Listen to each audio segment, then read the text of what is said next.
Everybody, a tenant makes a harrowing decision to jump from his burning second-story apartment only to die a short time later.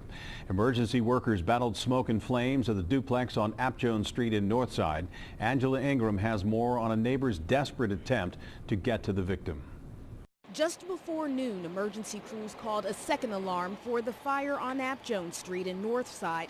Firefighters were able to put out the smoke and flames fast, but before the crews could get there, they got a call about the man living in the second floor apartment. En route, there was a report that someone had jumped out of the second floor window in the rear.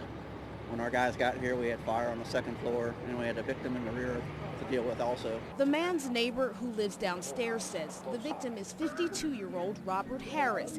He's lived in the same building as Harris for about 5 months. I don't know too much about Robert's personal life.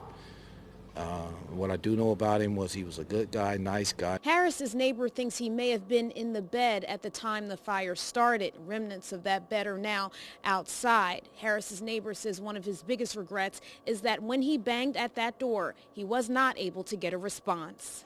And so when I heard his fire alarm going off, and after 2 minutes of hearing that thing ringing and him not moving, that's when I pounded on his door. When he didn't respond, I hit 911, fire department, and police department.